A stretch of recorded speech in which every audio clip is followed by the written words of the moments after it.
good morning, good afternoon, and good evening to all of you joining here at Live on Purpose for the Thursday night Bible study that we do. We're scrolling through the ancient texts, going basically verse by verse, account by account of Jesus' life to see how he walked out his life living on purpose, and how we can do that in our life today.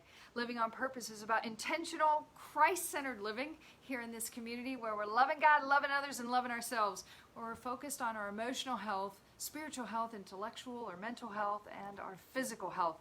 And through these Thursday night Bible studies, my hope is that you will be able to glean something from God through this study, and that the Holy Spirit would highlight what He has for you in the message. I know every time I bring the word to you all, I get something out of it just as I'm preparing for it. So it's good.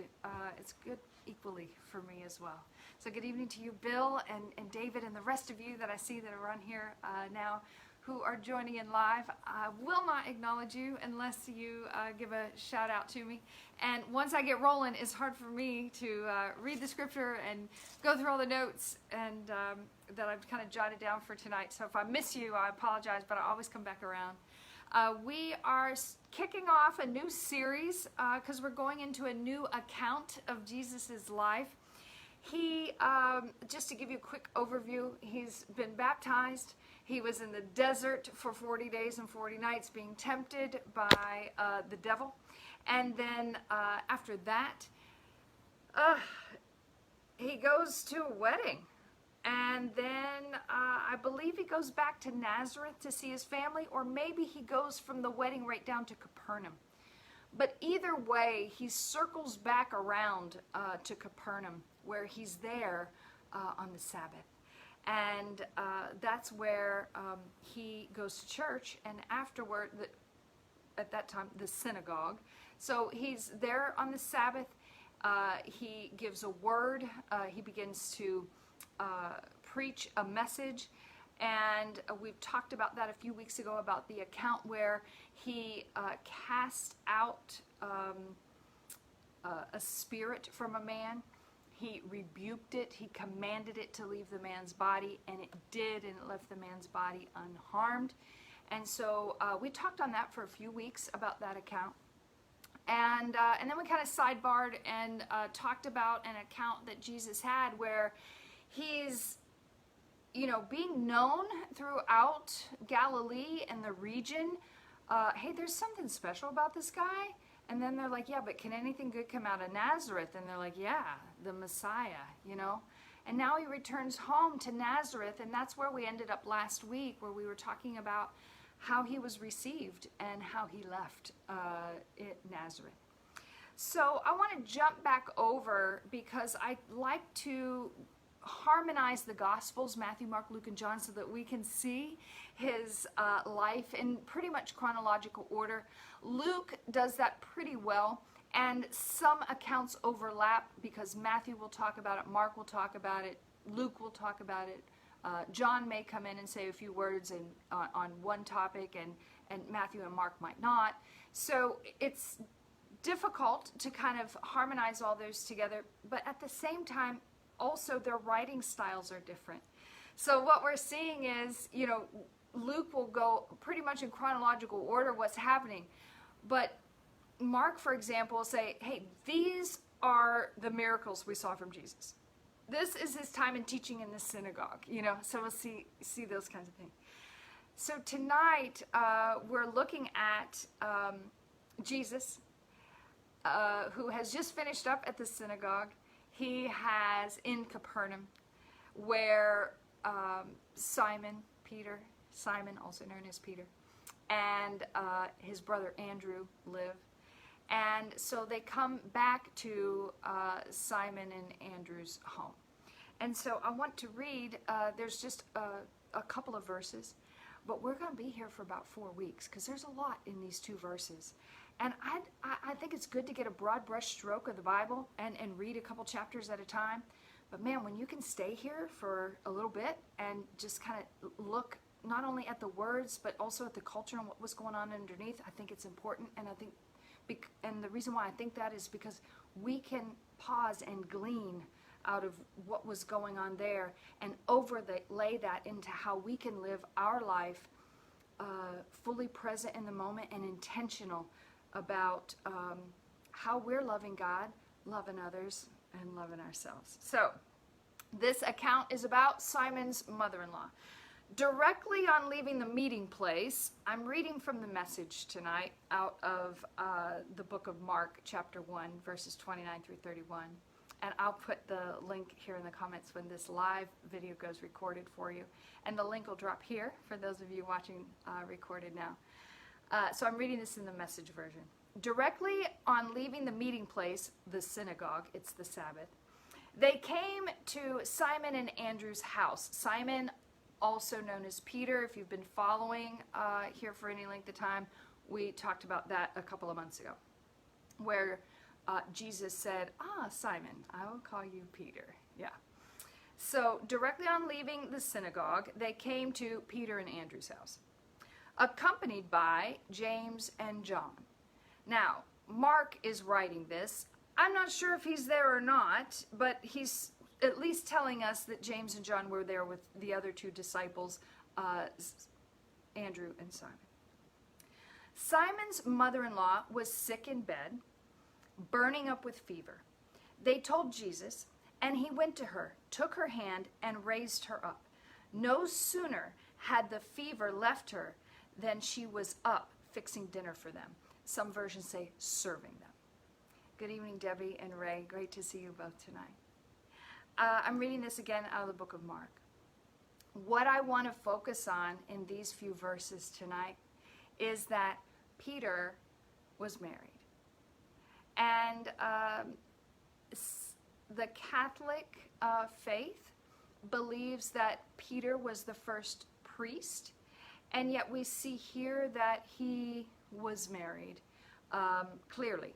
We don't hear anything about the name of his wife, although she's mentioned again over in 1 Corinthians, and there are some historical references about Peter that aren't in the Bible, and so I don't like to get too far off course to even look at those, because I really like to stay with the context and the text that the scholars have put together for us here.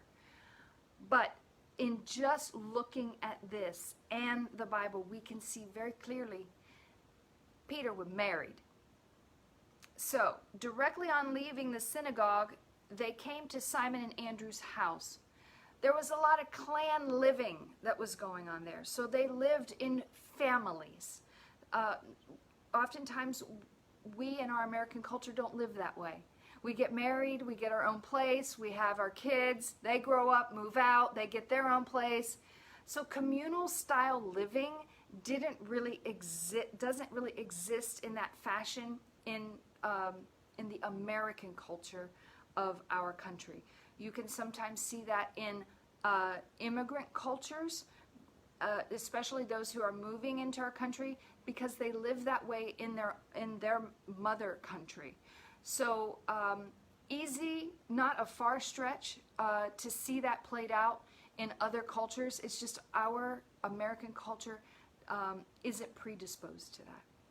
So they came to Simon and Andrew's house. So there's at least a couple families there. Of course, Simon's mother-in-law's moved in. He lives with his brother. And if you've done any historical research on this, I've done very little, but from what I have found is that a lot of times the housing was set up with a common area, almost like a garden-like setting, and then the houses were around them, so they were all kind of living together in that one clay style, house.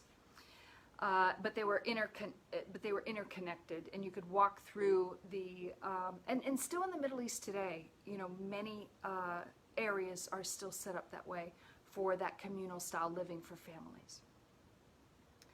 So he's accompanied by James and John as well. So they left church to go home and have dinner. at Simon and Andrew's house.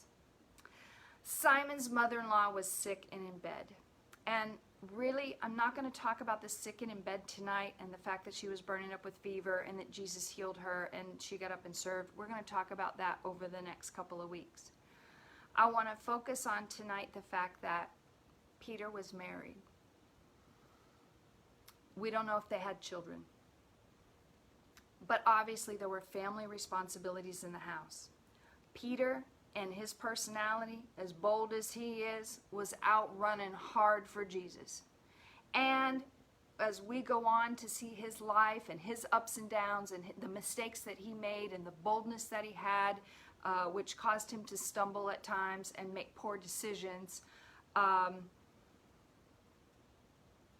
it was on Peter that Jesus built the church.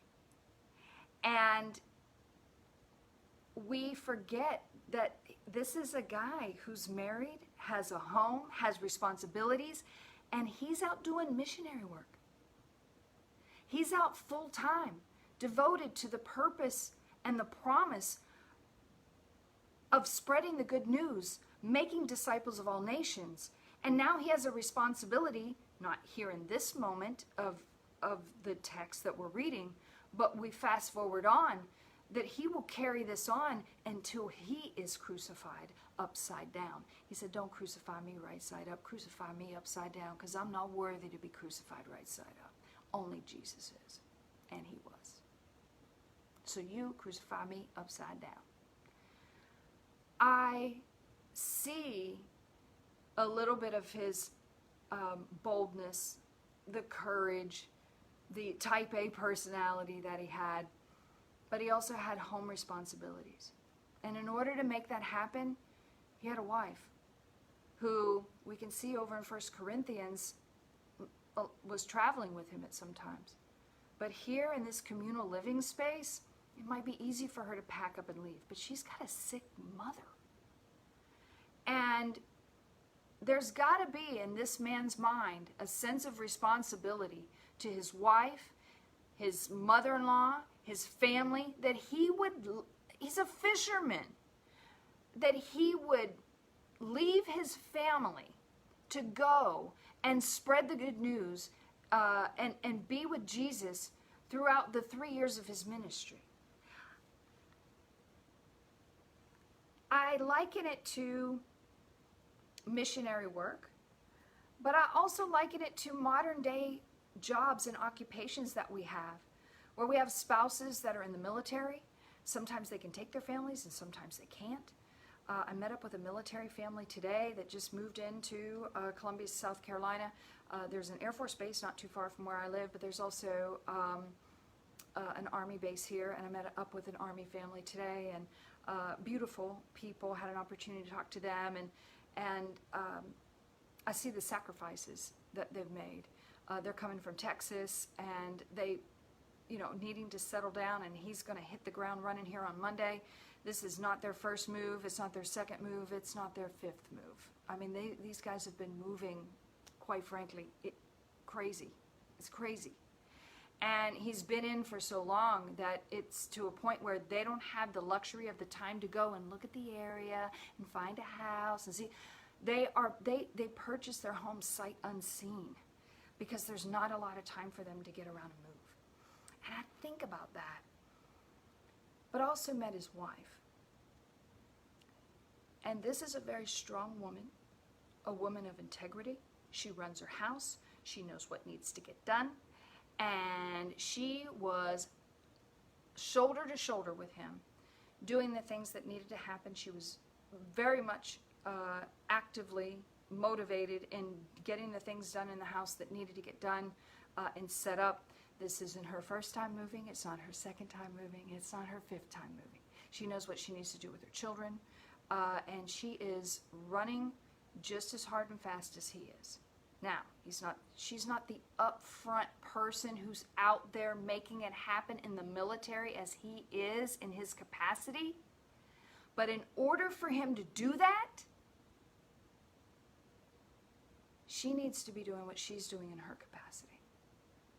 Is her capacity less because she's at home? Absolutely not. it's different, and they complement one another.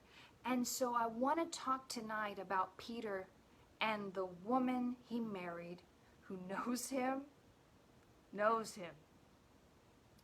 him, and is holding down the fort while he's going to do what he needs to do.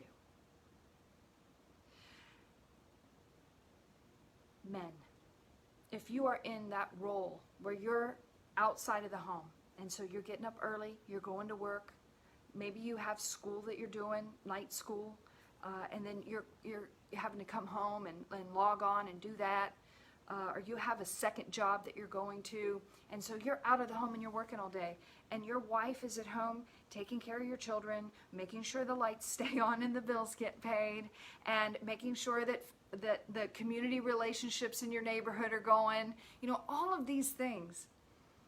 It doesn't make her any less because she's not earning money. As a matter of fact, it's because of her that you can go and do what you're doing to earn money. There is a respect for the positions that God has placed each of you in the home to do what you need to do.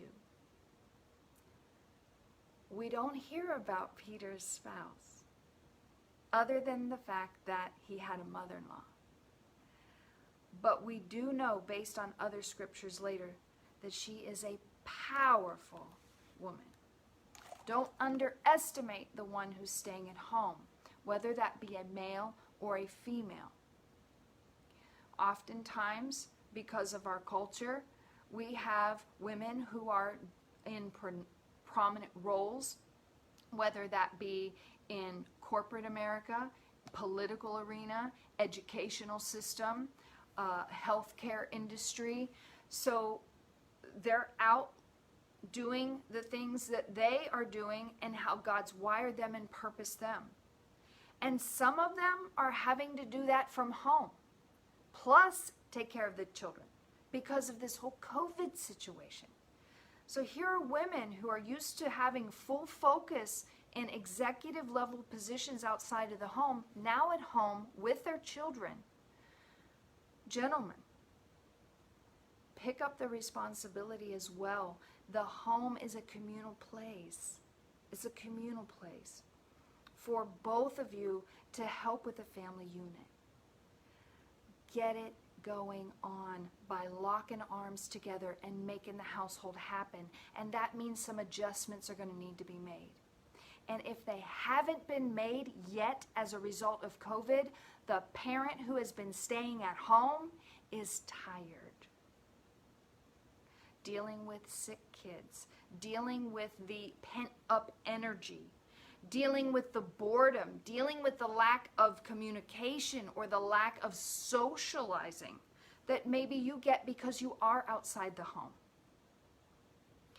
So, gentlemen, be mindful of your partner being at home and them having to put the case load together for what they're doing at work and what they're doing at home and managing the household activities and the errands and everything else that's happening there. Ladies,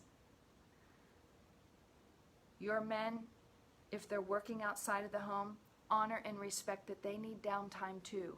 Just because you're tired because you've been in the house all day and you've had kids barking at your heels all day doesn't necessarily mean that your man hasn't had the stressors of being outside the home too, particularly if he is the one that is bringing in the entire income for your household. There is a level of responsibility and stress that comes with that, and a lot of times that requires some downtime for his brain where he's not focusing on anything, where you're not about your day at 20 miles an hour, okay?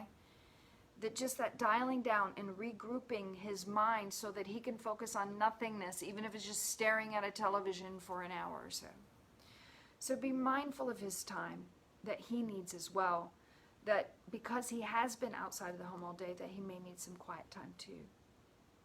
Respect and honor him for the position that he's in, and don't resent him because he's not doing the things that you're doing. But there is a mutual respect for one another.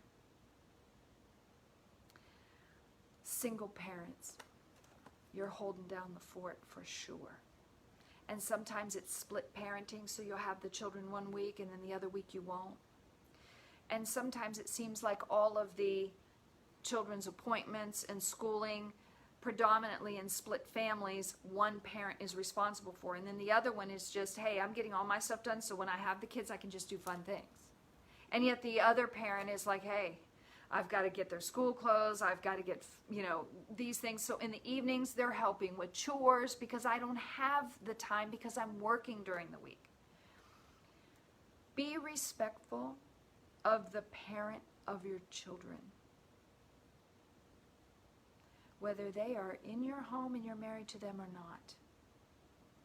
You don't know what's going on inside that home because you're no longer in there. You probably may have a good idea of what's happening, but you don't really know. So honor the parent for what they're having to do when they have the children, because they're probably doing things that you aren't able to do because you're doing some other things, or maybe the courts ordered certain things to be a certain way. Don't use the children as a weapon or a reward system. And don't put the children in the middle of the animosity that's going on between the two of you. It's easy to do, especially when you see there's so much going on. With those of you that don't have split parenting time and you've got those kids all the time, God bless you. Because the break for you is not very often. And I acknowledge that. I'm not a parent. I'm not married. And so I don't have an understanding of it, but I can appreciate it. And so I want to at least acknowledge you in that you're doing everything all the time. And so it's important for you to rely on other people to come in and build relationship so that you can. And in the midst of COVID and social distancing, hey, some of us are really still having to be in that position where we're social distancing in our communities. I know it's a $25 fine where I live if I'm out in public without a mask on. So there are a lot of areas that are still really, cracking down on this social distancing thing. So it's difficult if you're a single parent and you're doing the whole load all the time and you don't have a shared parenting system in place, and you're not able to really work together with other people, with your children. It's difficult. So if you can lean in and help out in some way, and you're someone like me who's single, doesn't have kids, and maybe has a little bit more free time to give that single mom that doesn't have the luxury of getting away, or that single dad that doesn't have a couple hours to himself where he can exhale because he's got the kids 24/7, step in. Be aware of your neighbors, your community, the people at work, and just say, hey, is there something I can do to step in and take your kids for a couple hours? Maybe. Ease the burden. But when you're doing that, you're setting your mind for outside yourself. And I'm going to tell you, there's nothing better this side of heaven. You'll get way more out of it than you're given when you're able to step in and help one another.